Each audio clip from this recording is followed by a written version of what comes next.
Assalamualaikum to all team member and tutor. Today I'm going to present assignment video presentation subject EBPM3303 project risk management. We are from group EBPM3303 group 1. I would like to quickly introduce my group member and myself. My name is Maziana binti Muhammad and I am from Shah Alam Learning Center. My group member is number 1 is Sharmila, anak perempuan Karnakaran from Shah Alam Learning Center. Number 2 is Muhammad Al-Hadi bin Muhammad Amin, also from Shah Alam Learning Center. Number 3 is Kanta Ganesh, anak lelaki Kiru Baharan from Seberang Jaya Learning Center. And my last team member is Yogeshwaran, anak lelaki Guana Sekaran from Learning Center Johor Bahru. Our tutor for this subject is Encik Azmi bin Cik Leh. Today we are going to discuss about cause of the accident at the construction site and solution to the problem. Firstly, I will brief the definition of accident. Accident can be defined as a undesirable or unfortunate happening that occur unintentionally and usually result in harm, injury, damage or loss. Hi, I'm Sharma here, Karnakaran. Today I'm going to present about the clarification of causes of accident, and this is my part, is clarification. So the first is in clarification. There are two principle of construction safety rules. So there is one is a primary causes and then the secondary causes. So first thing in primary causes is there is two main factor, which is unsafe act and then the unsafe condition. So the unsafe act is defined as a manner that will be threaten the health and safety of workers. So in unsafe act there is non-adherence or because of the non-adherence of the safety rules and then the non-usage of the property safety gadgets. So the next is unsafe condition. Unsafe conditions were workplace and its environment are not safe according to the safety and health standards. So the next is the unsafe condition is because of accident may occur to uncontrollable reason in workplace. So the next is the secondary causes. The secondary causes is divided into two things, which is management system pressure and social pressure. So the management system pressure is because of poor quality systems that resulting from the lack of knowledge and then the lack of policy standards and lack of commitments. So the next is the social pressure is about the society. So the society attitude to take risk taking and the behavior in workplace and the financial pressures. So the next is the causes of accident. This is one I'm taking from the journal by the Abdul Hamid and then Everett in 2000s of journal. So the person he mentioned about the human factor and then the physical factor that he clarified in the causes of constructions. So the one he mentioned about the human factor is about the unsafe act by workers, and then the physical factor is about the unsafe act of another person in workplace. So we're going to next slide. So the next slide about the definition of causes of construction accidents. So in the definition there is main four things, which is Heinrich domino theory of accident causation. So in the Heinrich domino theory we can see here. So the main five thing is the the reason of social, environmental and sanitary, and then the fault of the person in workplace, and the next is unsafe act and conditions. So the next is the accidents and injuries. So these are the five things to prevent in domino theory, and the next is management based theory. So the management based theory is mostly considered by the fault happened because of the management side. So it's defined management the responsible for the causing accidents and the theories. Attempt to the recognize failure within the management system. So the next is the human factor theory. The human factor theory, the model is based on the idea human the major fault during the major fault in the accidents happens. So according to the behavior theory, so the behavior theory are blamed by the human fault also. So it's considered like unsafe act. So it's like when the human, when the staff or workers, they didn't follow the rules or standard policies in the workplace, it's considered as a unsafe act. So these are the my parts I'm doing here today. So thank you. Saya Muhammad Hadi bin Muhammad Amin membuat tugasan dalam pengurusan risiko projek EBPM3303 Mei 2020. Menganalisis punca-punca kemalangan di tapak pembinaan. Analisis pertama, kesesuaian bahan atau peralatan. Kesesuaian bahan dan peralatan menyatakan bahawa kesesuaian bahan dan peralatan telah menyumbang kepada lebih daripada 27% kes kemalangan di tapak pembinaan. Pula menyatakan bahawa ketersediaan bahan dan peralatan di suatu tapak pembinaan mungkin berbeza-beza dan memerlukan pergantian dengan bahan dan peralatan yang lain di mana pekerja mungkin tidak biasa menggunakannya. Kesesuaian bahan dan peralatan yang boleh dikaitkan dengan kemalangan pekerjaan di industri pembinaan adalah seperti kekurangan peralatan mesin ataupun perkakas, kebolehan gunaan bahan pembinaan, kesesuaian fizikal bahan pembinaan seperti saiz yang besar dan terlalu berat, reka bentuk dan pemasangan peralatan yang tidak betul seperti perancang ketika melakukan kerja di tempat ini. Analisis kedua, keadaan bahan serta peralatan. Sama seperti aspek kesesuaian bahan dan peralatan, mengenal pasti bahawa aspek keadaan bahan dan peralatan juga merupakan salah satu penyumbang yang penting kepada lebih daripada suku kes kemalangan di industri pembinaan.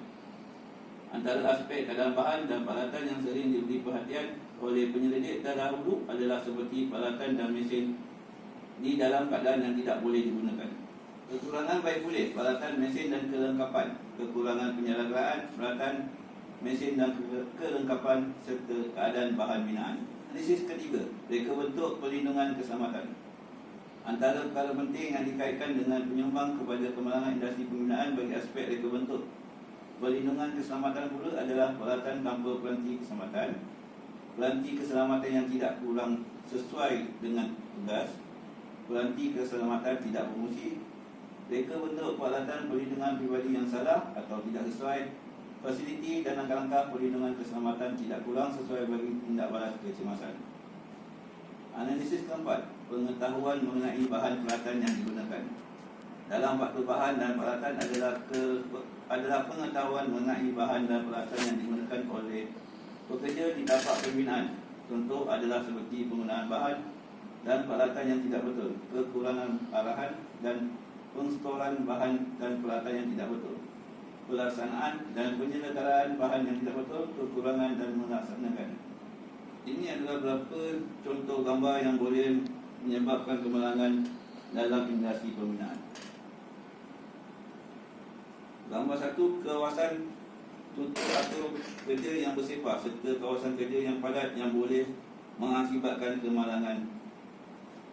Gambar dua, sebuah jengka mengalami kemalangan disebabkan pemandu tidak mempunyai pengalaman mengendalikannya. Gambar ketiga, pekerja mengambil jalan mudah untuk menaikkan barang ke atas dan boleh menyebabkan kemalangan. Objektif pembelajaran. Biasanya kes-kes kemalangan, kematian, kecederaan dalam pekerjaan sejak banyak tahun dahulu secara umumnya kemalangan yang biasa berlaku terhadap buruh-buruh atau pekerja di tapak pembinaan. Yang pertama, kecederaan akibat jatuh dari tempat tinggi. Kedua, kecederaan akibat sesuatu benda jatuh kepada mereka. Kecederaan apabila terlanggar pada halangan. Namun, sekiranya para pekerja dan buruh yang menjalankan tugas di tapak pembinaan mematuhi segala peraturan yang telah ditetapkan dengan baik dan tepat serta tanpa kesamaran, keselamatan di tapak pembinaan jelasnya akan bertambah baik. Sesuatu akta atau perundangan yang baik dapat memperbaiki dan menangani masalah keselamatan dengan kos yang minimal. Di sebaliknya, suatu akta yang lama bukan saja tidak dapat membantu dalam isu ini, malah terus menambah kos pembelajaran di samping mewujudkan banyak pembalahan. Perkara ini kurang diutamakan dan tidak fokus pada isu amalan pekerja yang tidak selamat. Dengan ubahan akta dan peraturan saja adalah tidak cukup untuk mewujudkan sesuatu persekitaran pekerja yang selamat di tapak pembinaan. Perkara yang penting ialah pihak pengurusan bagi setiap industri pembinaan dapat memastikan buruh atau pekerja mereka mematuhi peraturan tersebut dan menjalankan amalan kerja yang baik dan selamat semasa bekerja. Dalam kajian yang dijalankan oleh The National Safety Council NSC dan DuPont Company pada tahun 1998 juga menyatakan bahawa faktor berlakunya kejadian kemalangan adalah akibat daripada amalan pekerja yang tidak selamat. Dengan itu, bahawa fokus terhadap keadaan kerja yang tidak selamat oleh pihak berkenaan dalam ini adalah kurang tetap. Kedua-dua kajian ini mencanangkan bahawa untuk memperbaiki isu keselamatan di tapak pembinaan, amalan pekerja perlu diubah. Namun, sesuatu persoalan tak wujud, iaitu amalan pekerja perlu diubah sama ada melalui penguatkuasa undang-undang data atau melalui pihak pengurusan di industri. Pada masa yang sama, apabila berlakunya kemalangan dan buruh atau pekerja mengalami kecelakaan atau kematian, industri tersebut bukan sahaja mengalami kerugian dari segi pendapatan, malah industri ini akan hilang seorang pekerja yang berkebolehan. Setiap orang yang buruh atau pekerja dalam industri memainkan watak yang penting dalam menjalankan tugas harian. Sekiranya pekerja itu hilang keupayaan bekerja dalam kemalangan, maka industri perlu membuat bayaran kemalangan dan seterusnya hilang seorang pekerja yang berbakat dalam bidang ini. Menurut kajian-kajian lepas, punca kemalangan selalunya dikaitkan dengan kecewaian dari sikap dari buruh terhadap kerja yang dilakukan olehnya, di mana pekerja tersebut mungkin baru datang dari negara asing, masih belum mendapat latihan yang cukup untuk bekerja dalam bidang ini. Kebanyakan golongan buruh ini mungkin kemahirannya tidak tahu kepentingan mempraktikkan amalan keselamatan sewaktu bekerja. Sekian, terima kasih. Now I'm going to propose solution of an accident at construction site. There is a few proposal for to prevent accident at construction site. Number one is design or reorganize to eliminate hazard. Remove the hazard from the workplace. It is the most effective way to control risk because the hazard is no longer present. Number two is substitute the hazard with something safer. If it is not reasonably practical to eliminate the hazard and associated risk, you should minimize the risk. Replace hazardous material or machine with less hazardous one. Number three is isolate the hazard from people. This involves physically separating the source of harm from people by distance or using barriers. For example, introducing a strict work area, using guardrail around exposed edge and hole in the floor, using remote control system to operate machinery, enclosing a noise process from a person, and storing chemical in a fume cabinet. Number four is engineering control. Engineering control is include design or modification to plant, equipment, ventilation system, and processes that reduce the source of exposure. Engineering control are methods that are built into the design of plant, equipment, or process to minimize the hazard.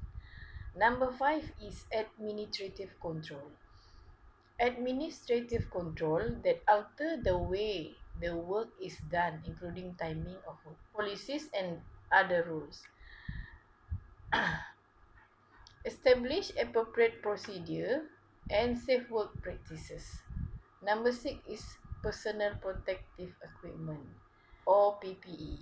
PPE equipment worn by individual to produce exposure to hazard. Provide suitable and properly maintain PPE and ensure employees are trained in its proper use. For example, safety shoe, safety helmet, safety harness, and etc. For the conclusion, effective control protect workers from workplace hazard and avoid injuries, illnesses, and accidents, minimize or eliminate safety and health risks, and help employers provide workers with safe and healthful working conditions. The processes described in this section will help employers prevent and control hazard identified in construction site.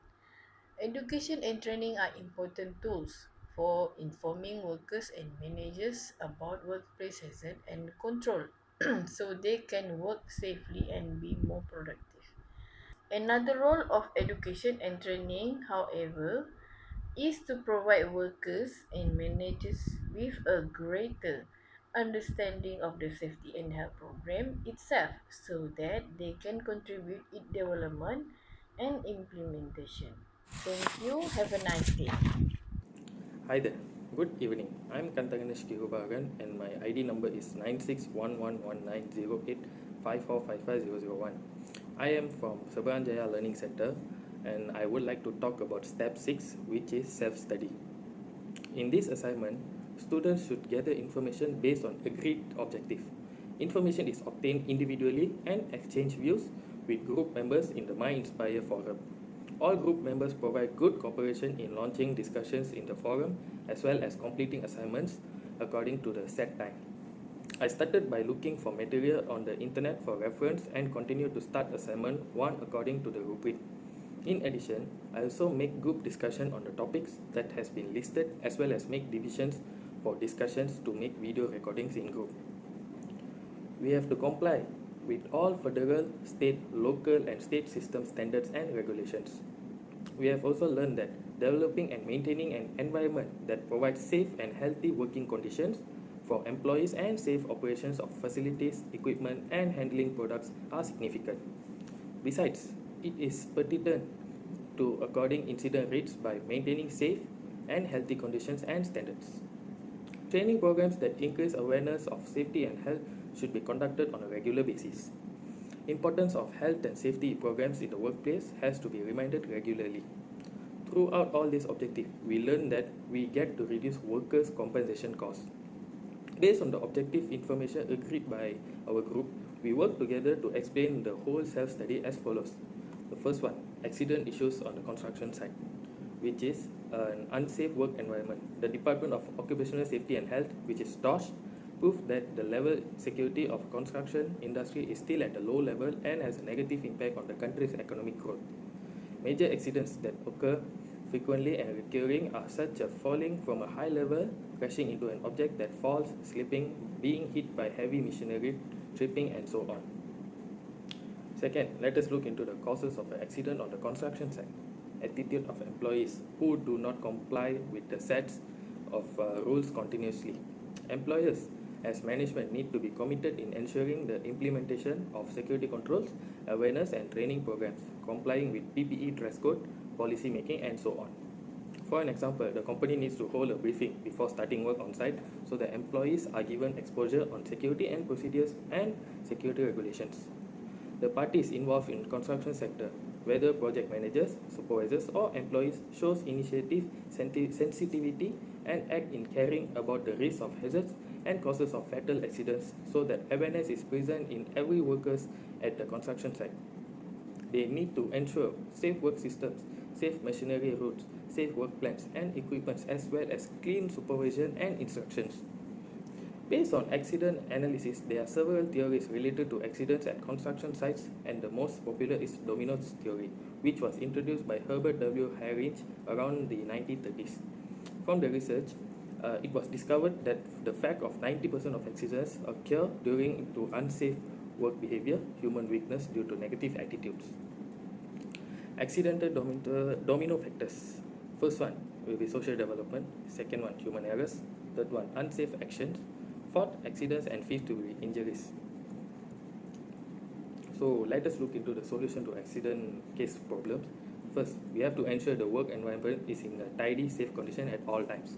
All employees who are on construction site need to be careful and focus on what is being done, interact if there is any problem on the site. Third, adjustment on the use of equipment and machines in the workspace. Misuse of machine equipments and machine layouts that does not fit the workspace can disrupt the narrow workspace and result in unsafe routes. All workers at the construction site must comply with the standard operation procedure, which is SOP, and on the standards of method execution of work. And let us look at the last one. Workers also should involve in construction sites also need to undergo training and safety programs. It should be held continuously by relevant experts in their respective fields. So as a conclusion, I think that every employee should play a role, commitment and carry out the respective responsibilities continuously to prevent accidents at construction sites. In this context, developers, design consultants, key contractors, subcontractors and employees must perform their respective duties and responsibilities as stipulated in the AKKP. Authorities such as DOSH, CIDP and local authorities need to intensify more effective and proactive enforcement activities based on the principle of prevention. We will realize the country's desire to make the workplace a safe place comparable to developed countries. That's all for safe study. Thank you. Hi, I'm Yogi Sharan. Today I'm going to present a conclusion about this topic. Conclusion. In a nutshell, accidents are unavoidable events, especially at the construction site. However, we could prevent it by making sure the environment is always safe for the workers by having a good solution process to imply when accidents have occurred. Evidence of the mean score on causes of accidents at construction site in the district of Klang. Okay, this is the graph for major causes of accidents. Failure to comply with OSHA, unsettled operation procedures, poor design or selection, failure to enforce safety measures, inadequate workman training, inadequate coordination and communication, negligence of contractor, act of God, natural disaster. Facts about fatal accidents in Malaysia. The number of deaths and injuries related to the construction industry is troubling. In 2018 alone, the industry recorded the highest number of deaths across the nation's economy sectors. The rate of fatality per 100,000 workers in the construction sector is 13.44% in 2018 as compared to 14.57% in 2017. Malaysia fatal accidents rate FAR was not only 10 times worse than that of the United Kingdom, but had in fact deteriorated by 20% since the turn of the century, according to a Construction Industry Development Board report. Hence, it can be seen that accidents cannot be avoided, but we can reduce and offer a best solution when accidents have occurred to minimize the risks. Examples of solutions. Workers need to be trained so that they can conduct constant monitoring on safety aspects to identify potential hazards to avoid any unwanted incidents. Evacuation training must also be conducted as part of the OSH management plan to ensure workers were prepared to face any incidents. Authorities must also ensure that construction work conducted at the site comply with specifications set by experts. Construction companies should establish good safety and health management, ensure clean workspace, conduct safety inspections regularly, maintain their equipment and tool properly. Okay, thank you.